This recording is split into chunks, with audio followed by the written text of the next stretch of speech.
अस्सलाम वालेकुम dear students, आज हम पढ़ रहे हैं लेक्चर नंबर 46 और टॉपिक है हमारा स्पोर्ट एंड मूवमेंट्स। ये हमारा चैप्टर नंबर 4 है। ये आपके बुक के एतबार से चैप्टर नंबर 13 है। ये चैप्टर का वाइडेज बिल्कुल छोटा है, लेकिन ये चैप्टर बहुत ही इंपॉर्टेंट है। इसमें आपको शॉर्ट क्वेश्चन और लॉन्ग क्वेश्चन जो है वो अच्छी तरह से याद करने के, कोई भी लॉन्ग क्वेश्चन और कोई भी शॉर्ट क्वेश्चन आपके एग्जाम में आ सकता है। तो सबसे पहले बात करते हैं जी need of support and movement. Plants को स्पोर्ट और मूवमेंट्स की रिक्वायरमेंट क्यों होती है? हम जानते हैं जो लिविंग ऑर्गेनिजम्स हैं इनकी बॉडी जो है वो बहुत कॉम्प्लेक्स है। यूनिसेलुलर ऑर्गेनिज्म की बात नहीं कर रहा, मैं मल्टी सेलुलर ऑर्गेनिज्म की बात कर रहा हूं। मल्टी सेलुलर ऑर्गेनिज्म की बॉडी बहुत ऑर्गेनाइज्ड है और उसकी जो बॉडी है वो लार्ज है, तो उसको सपोर्ट चाहिए होती है। तो सपोर्ट प्रोवाइड करने के लिए अल्लाह ताला ने एनिमल्स की बॉडी के अंदर एक सपोर्ट का मैकेनिज्म डेवलप किया है। सपोर्ट जो है उसके लिए अल्लाह ताला ने हमारी बॉडी में स्केलेटन को बनाया है और वो स्केलेटन हमारी बॉडी को सपोर्ट प्रोवाइड करता है और साथ ही मस्कुलर सिस्टम अटैच किया, मसल्स को अटैच किया जो कि हमें मूवमेंट्स में हेल्प करते हैं। तो muscular system plus skeleton system दोनों ऑर्गेनाइज होके हमारी बॉडी में फंक्शंस को परफॉर्म करवाते हैं, सपोर्ट प्रोवाइड करते हैं और लोकोमोशन हो चाहे मूवमेंट हो इसकी वजह से होती है। सबसे पहले जी हम इंट्रो को डील करते हैं। Organism which greater size need to support why their body mass. This is a particular true for the organism that live on land. Next हमारा पॉइंट है जी movement and locomotion are the characteristics of living organism. Movements हो चाहे locomotion हो, ये living organism की character है। अब एक पॉइंट याद रखिएगा, मूवमेंट्स एक जनरल टर्म है जिसका मतलब है बॉडी के पार्ट्स या एज ए होल ऑर्गेनिज्म का एक जगह से या वन लोकेशन से दूसरी लोकेशन की तरफ मूव करना, या ऑर्गन्स का एक लोकेशन से दूसरी लोकेशन की तरफ मूव करना, पोजीशन की तरफ मूव करना। तो हम इसको कहते हैं, ये हमारे पास क्या होगा, इसको कहेंगे movement. Movement is a general term which mean that to change the position of a part of organism और whole organism as one place to another place. जैसे कि मैं यहां खड़ा हूं, मेरे हाथ ये मूव करें, that is also called movement. मेरे हाथ मूव कर रहे हैं, ऑर्गन मूव कर रहे हैं। अब मैं यहां से चलकर थोड़ा सा आगे चला जाता हूं, तो ये क्या हुआ, मेरी पोजीशन जो होल ऑर्गेनिज्म जो है एक जगह से दूसरी जगह चला। इसको क्या कहते हैं, इसको भी मूवमेंट कहते हैं। लेकिन जी मूवमेंट की ये टाइप लोकोमोशन कहलाती है, लेकिन ये टाइप लोकोमोशन नहीं होगी। समझ आई ना?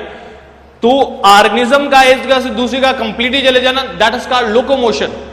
और ऑर्गन्स का मूव करना ये मूवमेंट है, ये लोकोमोशन नहीं होगा। बस ये पॉइंट था। तो मूवमेंट क्या है जी?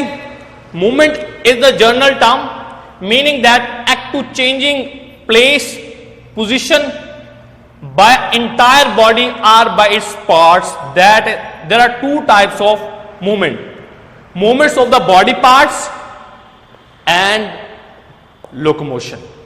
लोकोमोशन मीन, लोकोमोशन का मतलब क्या है कि पूरे ऑर्गेनिज्म का एक जगह से दूसरी जगह मूव करे जाना। डेफिनेशन क्या होगी? Locomotion is the movement of an animal और ऑर्गेनिज्म एज ए होल, पूरे के पूरा, from one place to another, from one position to another position, from one posture to another posture. Next है जी ह्यूमन स्केलेटन। स्केलेटन अल्लाह ताला ने जब इंसान को बनाया तो इंसान के अंदर जो है एक ढांचा बना दिया हड्डियों का, जो कि हमारी बॉडी को सपोर्ट प्रोवाइड करता है, उसको हम स्केलेटन कहते हैं। और इस स्केलेटन की सबसे पहले हम करते हैं डेफिनेशन। स्केलेटन क्या है?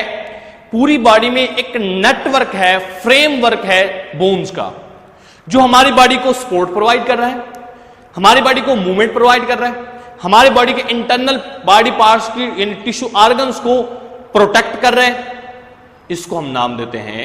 और मसल्स के अटैचमेंट के लिए एक साइड प्रोवाइड कर रहा है, इसको कहते हैं स्केलेटन। क्लियर जी? स्केलेटन क्या है? The framework of hard articulated structure that provide physical support for the attachment of skeletal muscles and protection of the body of animals, that is called skeleton. समझ आ गई? जो मैंने शुरू में बताया, skeleton एक नेटवर्क है या फ्रेमवर्क है बोन्स का, जो हमारी बॉडी में प्रोटेक्शन करता है, सपोर्ट प्रोवाइड करता है, मूवमेंट शो करवाता है। प्रोटेक्शन किसकी करता है? इंटरनल बॉडी ऑर्गन्स की, जैसे कि स्कल, इसको प्रोटेक्ट, स्कल किसको प्रोटेक्ट कर रहा है? हमारे इंटरनल ऑर्गन को, जैसे ब्रेन। वर्टिब्रल कॉलम किसको प्रोटेक्ट कर रहा है? Spinal cord. Ribs, 12 pairs ribs किसको प्रोटेक्ट कर रही हैं? हमारे इंटरनल बॉडी ऑर्गन, जैसे कि lungs, heart, stomach, liver, pancreas, gall bladder, ये सब प्रोटेक्ट हो रहे हैं। क्लियर जी? टाइप्स ऑफ स्केलेटन की बात करें तो 3 तरह के स्केलेटन है, hydrostatic skeleton, exoskeleton and endoskeleton. Hydrostatic skeleton कहते हैं स्केलेटन की ऐसी टाइप जो कि इंटरनल हाइड्रोस्टैटिक प्रेशर की वजह से डेवलप होती है। बॉडी के अंदर जो फ्लूइड होता है उसकी वजह से जो डेवलप हो उसे हम कहते हैं हाइड्रोस्टैटिक स्केलेटन। इसकी अगर हम एग्जांपल की बात करें तो हमारे पास अर्थवर्म की एग्जांपल है, जेलीफिश या सी एनिमोन की एग्जांपल है, उनको हाइड्रोस्टैटिक स्केलेटन होता है, उनकी बॉडी में जो फ्लूइड होता है वही स्केलेटन के तौर पर काम करता है। अर्थवर्म हो गया। दूसरा है जी, आपकी बुक में 2 एक्सप्लेन की गई है, एक एंडो और एक्सो। एक्सो साइड बॉक्स के अंदर है, एंडो आपकी डिस्क्रिप्शन के अंदर है। Endo mean inside, skeleton mean framework of network of bones and cartilage. तो उसको कहते हैं, मतलब अगर किसी ऑर्गेनिज्म का स्केलेटन उसकी बॉडी के अंदर हो उसे हम कहते हैं एंडोस्केलेटन। जी, skeleton which is present inside the body called endoskeleton. For example human being, for example reptiles, for example bird, for example mammals. Next है जी एक्सोस्केलेटन, जो हमारे पास मुलस्कन्स हैं, यानी सिपियां, घूंगे वगैरह हो गई, जो समुद्र या दरिया के किनारे पर मिलती हैं। इसके अलावा आर्थ्रोपोड्स, मतलब इंसेक्ट्स वगैरह जो हैं, इनकी बॉडी का जो स्केलेटन होता है वो बॉडी के बाहर होता है, एक हार्ड आउटर कवरिंग होती है जो उनको प्रोटेक्ट करती है। हम इसको कहते हैं एक्सोस्केलेटन, जो के डिफरेंट सब्सटेंसेस, वैक्स से बनी होती है, वैक्स लिपोप्रोटीन से बनी होती है, काइटन से बनी होती है, लेदरी मटेरियल्स बनी होती है, कैल्शियम कार्बोनेट से बनी होती है, डिफरेंट सिक्रीशंस हो सकते हैं जो इसकी वजह से। तो डेफिनेशन क्या होगी जी? Skeleton which is present inside the body is called outside, कहां पर आएगा? outside the body is called exoskeleton. Skeleton point system of the same invertebrates, for example arthropod, किसके अंदर पाया जाता है? आर्थ्रोपोड्स, इंसेक्ट्स, हशरात वगैरह को कहते हैं। Skeleton is alive, alive mean जिंदा होता है। क्यों? जिंदगी तो उस चीज में पाई जाती है जिसमें सेल्स हों। क्या फिर हमारी बोन्स और कार्टिलेज के अंदर सेल्स हैं? यस। कौन से जी? कार्टिलेज में जो लिविंग सेल्स हैं उनको कॉन्ड्रोसाइट कहते हैं, जो हम कल के लेक्चर में पढ़ेंगे। और बोन्स के अंदर भी सेल्स होते हैं जिनको हम ओस्टियोसाइट कहते हैं, ओस्टियोब्लास्ट कहते हैं, ओस्टियोक्लास्ट कहते हैं। ये 3 तरह के सेल्स होते हैं। तो मेच्योर जो सेल्स होते हैं ओस्टियोसाइट पढ़ेंगे, वो भी जो हम नेक्स्ट लेक्चर के अंदर डिटेल से पढ़ेंगे। तो स्केलेटन जो है ये लाइव होता है क्योंकि इनमें लिविंग सेल्स होते हैं। अच्छा जी, bones and cartilage are made of living cells. मैंने अभी बताया कार्टिलेज के सेल्स को कॉन्ड्रोसाइट्स कहते हैं और बोन्स के सेल्स को ओस्टियोसाइट कहते हैं। नर्व्स, जो नर्वस सिस्टम की एक्सॉन की मतलब एक लेयर आपने पढ़ा था ना, एक्सॉन जब उसके ऊपर लिपिड की लेयर आ जाती है उसे हम कहते हैं नर्व। तो नर्व जो है वो उसकी एंडिंग कार्टिलेज में प्रेजेंट होते हैं। जैसे कि अगर यहां पर हम अगर थोड़ा सा दबाएं तो हमें सेंस कर पाते हैं, तो इसके अंदर प्रेजेंट होता है। नेक्स्ट है blood vessels, no blood vessel present, कोई भी ब्लड वेसल प्रेजेंट नहीं होती। बोन मैरो, इसके अंदर बोन मैरो प्रेजेंट नहीं होता है। They can grow and having ability to repair. अब याद रखें, बोन मैरो प्रेजेंट होता है बोन में, जबकि कार्टिलेज में प्रेजेंट नहीं होता।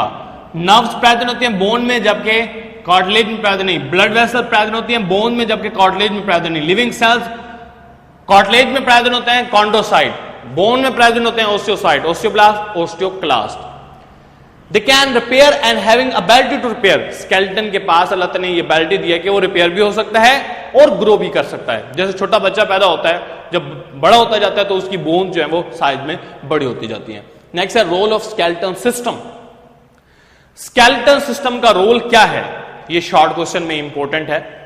स्केलेटन सिस्टम का रोल अभी हमने पढ़ा था, सपोर्ट प्रोवाइड करना, प्रोटेक्शन प्रोवाइड करना, शेप प्रोवाइड करना, ये सारे फंक्शन है स्केलेटन के। Skeleton system provide protection, support and movement. Protection जी कैसे प्रोवाइड करता है, इससे पहले skeleton work closely with the muscular system, ये पॉइंट अब देख लेते हैं।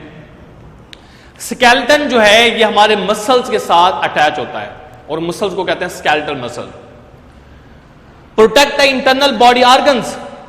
स्केलेटन इंटरनल बॉडी ऑर्गन्स की प्रोटेक्शन करता है, जैसे कि हमारा स्कल ब्रेन की, वर्टिब्रल कॉलम स्पाइनल कॉर्ड की, रिब्स इंटरनल बॉडी ऑर्गन जैसे कि हार्ट, लंग्स, लिवर, स्टमक, ये इनकी प्रोटेक्शन करता है।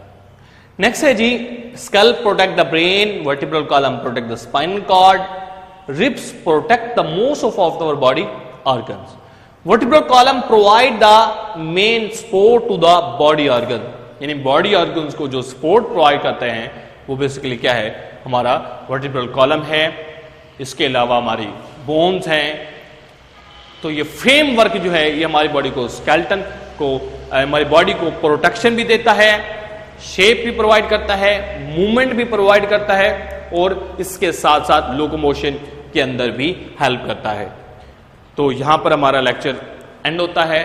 Thank you class, Allah Hafiz.